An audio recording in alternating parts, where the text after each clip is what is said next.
अस्सलाम वालेकुम, मेरा नाम अली रामे है और आज हम बात करेंगे पंजाब में जायज़ और नाजायज़ असला रखने वाले शहरियों के ख़िलाफ़ जो नया कानून आ रहा है उसके ऊपर। आपको याद होगा कि वज़ीर आला पंजाब ने अनाउंस किया, उसके बाद आईजी पंजाब और सीसीडी के हुकाम ने प्रेस कॉन्फ्रेंस की थी। उसके बाद उन्होंने अनाउंस किया कि पंजाब में असला रखने वालों के ख़िलाफ़ जो है एक कार्रवाई की जाएगी, तो उसके लिए एक कानून बना लिया गया है। आज उस कानून को मैं आपके सामने रखूँगा और एक्सप्लेन करूँगा कि कैसे ये कानून जो है वो आपको सज़ा भी दे सकता है, कैसे ये कानून आपकी जायदाद को ज़ब्त भी कर सकता है और कैसे ये कानून आपको उम्र भर के लिए कैद देगा। तो उस पर आज हम बात करेंगे।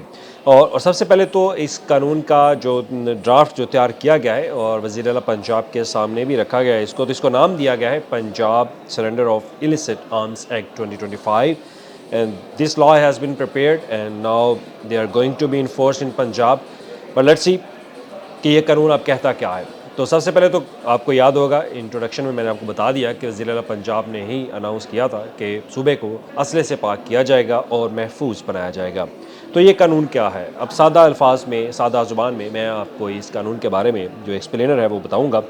तो इस कानून के तहत जो है वो आपको 15 दिन की सबसे पहले तो मोहलत दी जाएगी पूरे पंजाब के अंदर कि अगर आपके पास किसी भी किस्म का असला है तो वो आप मुतलका मरकज़ में अपने ज़िला के अंदर, तहसील के अंदर, जहाँ पे हुकूमत अनाउंस करेगी या सीसीडी के हुकाम अनाउंस करेंगे, वहाँ पे आपने अपना असला जो है वो जमा करवाना है। अब ये कौन सा असला होगा, नाजायज़ असला या जायज़ असला? जिसका पास लाइसेंस है तो उसके लिए क्या होगा, वो आगे चल के बात करते हैं। सबसे पहले तो अगर 15 दिन की आपको मोहलत दी जाती है तो इस 15 दिन की मोहलत के दौरान आपके ऊपर कोई मुकदमा नहीं होगा, कोई पूछगछ नहीं होगी। असला जमा करवाने वालों को रसीद मिलेगी, असले का रिकॉर्ड डिजिटल सिस्टम में महफूज किया जाएगा। हुकूमत चाहे तो ये मोहलत बढ़ा भी सकती है, यानी कि 15 दिन का टाइम।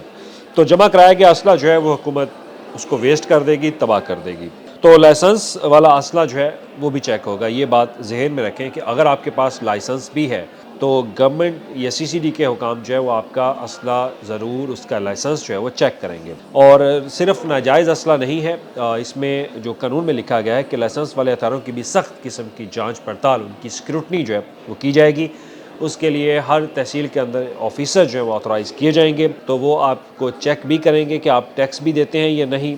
आपका क्रिमिनल रिकॉर्ड चेक किया जाएगा, फॉर एग्ज़ाम्पल, यानी कि आपके पास असले का लाइसेंस है। सिंपल सी बात, अगर आप कोई भी असला रखते हैं, आपके पास लाइसेंस है, कानूनी तौर पर आपके पास ये मौजूद है, लेकिन उसमें आपको वो चेक किया जाएगा कि आप टैक्स देते हैं या नहीं, आपका क्रिमिनल रिकॉर्ड, आपको वाकई असले की ज़रूरत है। यानी कि बाज़ औक़ात लोगों ने असला रखा होता है, उनके पास लाइसेंस होता है, उनकी वजूहात भी होती हैं, एक लेटर उनके पास होता है, और वो सारी चीज़ें जो है वो चेक की जाएंगी। और ये भी चेक किया जाएगा कि इलाके की सिक्योरिटी की सूरत हाल, क्या आप किसी के लिए ख़तरा तो नहीं है, या असला कभी किसी जुर्म में इस्तेमाल हुआ है या नहीं, आप पंजाब में रहते हैं या नहीं, असला रखने का कानूनी जवाज़ आपके पास होना चाहिए। और अगर अफसर रिपोर्ट दे दे इस कानून के मुताबिक आपको फिर असला जो है वो नहीं रखना चाहिए, तो फिर आपसे असला वापस ले लिया जाएगा। यानी कि अगर जो ऑथोराइज ऑफिसर है वो आपका क्रिमिनल रिकॉर्ड, सारी ये चीज़ें चेक करता है जो मैंने ऊपर बयान की हैं, तो अगर वो कह दे कि आपका असला रखने का जवाज़ नहीं बनता, तो फिर सीसीडी के हुकाम आपसे फौरी असला जो है वापस ले लेंगे और आपको कहा जाएगा कि फौरी तौर पर ये असला जो है वो आपको सबमिट करना होगा। और असला जब्त करने के बाद जो है फिर आपके ख़िलाफ़ कार्रवाई नहीं की जाएगी, सिर्फ आपसे असला वापस लिया जाएगा। अब इसमें सज़ा क्या इस कानून के अंदर रखी गई है वो आपके लिए जानना बहुत ज़रूरी है, उन अफराद के लिए जिनके पास असला है और जिनके पास जायज़ असला भी है। सज़ा का सबसे पहले अहम हिस्सा जो है उसमें वो ये कहता है कि अगर कोई शख्स नाजायज़ असला जमा ना कराए तो कानूनी तौर पर उनके खिलाफ सख्त से सख्त कार्रवाई की जाएगी। फॉर एग्जाम्पल, पहले बात, तोपें या बारूदी मवाद, ये इस कानून के अंदर लिखा हुआ है कि अगर उनके पास ये चीज़ें हैं, यानी कि भारी असला है, तो उनको उम्र कैद प्लस उनकी जायदाद जो है वो जब्त कर ली जाएगी। खुदकार असला, मशीन गन, ऑटोमेटिक राइफल, कम से कम 10 साल कैद, ज़्यादा से ज़्यादा जो है वो उम्र कैद उनको सज़ा दी जाएगी। और अगर आपके पास पिस्टल है, राइफ़ल है या कोई भी आम हथियार आपके पास है, तो कम से कम 3 साल कैद सज़ा होगी, ज़्यादा से ज़्यादा 14 साल आपको कैद जो है वो इस कानून के मुताबिक सुनाई जा सकती है। ज़ब्तशुदा जो असला है वो हुकूमत उसको वेस्ट कर देगी, तबाह कर देगी। अब बात, बहुत सारे पहले मैंने इस पर स्टोरी की थी तो बहुत से लोगों ने सवाल किया था कि जो लोग फौत हो जाते हैं तो उनके नाम पर एक असला होता है, तो उस पर क्या हुकूमत कहती है। तो फौतशुदा अफराद का असला, अगर लाइसेंस होल्डर फौत हो जाए, घर वाले असला थाने में जमा करवाएंगे, रसीद मिलेगी, डिजिटल रिकॉर्ड बनेगा। घर वाले चाहें तो नया लाइसेंस बनवा कर वही असला वापस ले सकते हैं जांच पड़ताल के बाद।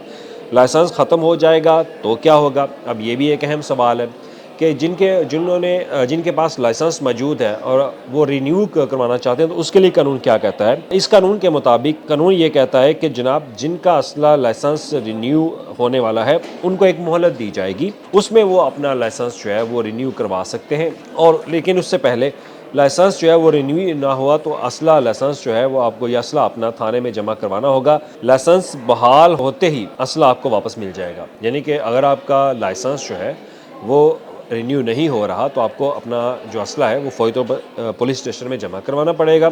आप उनको बता दें कि जी मेरे पास लाइसेंस है बट ये अभी तक रिन्यू जो है वो नहीं हुआ, तो रिन्यू के प्रोसेस से गुजरने के बाद जैसे ही रिन्यू होता है तो फिर आपको ये असला जो है वो वापस दे दिया जाएगा, लेकिन बशर्ते ये कि आपके पास रसीद जो है वो होनी चाहिए। और उसके साथ ही लाइसेंस बहाल होते ही असला वापस मिल सकता है। हुकूमती एहलकारों के गलत इस्तेमाल पर भी सज़ा, यानी कि कोई MPA, MNA, गवर्नमेंट का सरकारी मुलाजम अगर वो उनके पास कोई हथियार है, अगर वो गलत इस्तेमाल करते हैं तो उनके खिलाफ भी कार्रवाई जो है वो की जाएगी। उनके खिलाफ कार्रवाई क्या है कि उनको 5 साल तक कैद प्लस जुर्माना जो है वो दिया जाएगा।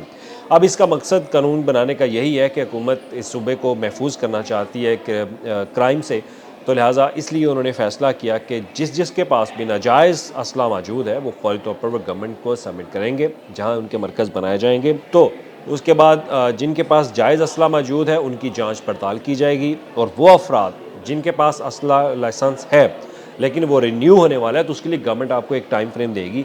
उसी दौरान आपने अपना असला लाइसेंस का जो है उसको रिन्यू करवाना है, लेकिन during that time you have to submit your weapons to the, यानी कि आपके मरकज़ में जो आपके ऑफिस बना होगा वहाँ पर आपको ये असला जो है वो अपना सबमिट करना पड़ेगा। आफ्टर दैट यानी कि आफ्टर रिन्यूअल जो है वो आपको अपना लाइसेंस यानी कि आप दिखाएंगे पुलिस स्टेशन को कि आपका लाइसेंस जो है वो रिन्यू हो चुका, तो आपको असला फौरी जो है वापस कर दिया जाएगा। तो ये चंद उसके खदोखाल थे जो ड्राफ्ट एक्ट बनाया गया है, और इसकी इब्तदाई तौर पर जो रिपोर्ट है और खदोखाल वो हुकूमत के सामने रख दिए गए हैं, और जैसे ही पंजाब असम्बली से अप्रूव होगा तो उसके बाद इसको पूरे पंजाब के अंदर जो है वो इन्फोर्स कर दिया जाएगा। और इसमें वाज़ह तौर पर एक ही चीज़ है, 15 दिन के अंदर अपना असला लाइसेंस जो है वो आपने CCD के हवाले करना है। और इसमें सबसे बड़ी बात यह है कि CCD ऐसे लोगों को मारेगी नहीं, बल्कि CCD उनको सज़ा सुनाएगी कानून के मुताबिक। और इस कानून के मुताबिक सज़ा ये कि आपकी जायदाद तक ज़ब्त की जा सकती है, उन अफराद की भी जिनके पास असला है, लाइसेंस भी है, लेकिन वो टैक्स नहीं देते, और तो उनकी जायदादें जो है वो ज़ब्त कर ली जाएंगी। ये चीज़ें इस कानून के अंदर मौजूद है। अगर आपका कोई सवाल भी है तो आप कमेंट्स में पूछ सकते हैं, तो मैं आपको उसका जवाब जो है वो लाजमी दूंगा। अब तो आप अपना ख्याल रखिएगा, लेकिन इस कानून के आते ही अगर आपके पास असला है, कानूनी है या गैर कानूनी है, कोशिश कीजिए कि उसको जल्द अज जल्द सबमिट करें, और इस कानून में जो रखी गई, मुख्तस की गई, एलोकेट की गई, तजवीज़ की गई सज़ाएँ हैं उससे बच पाएँ। शुक्रिया।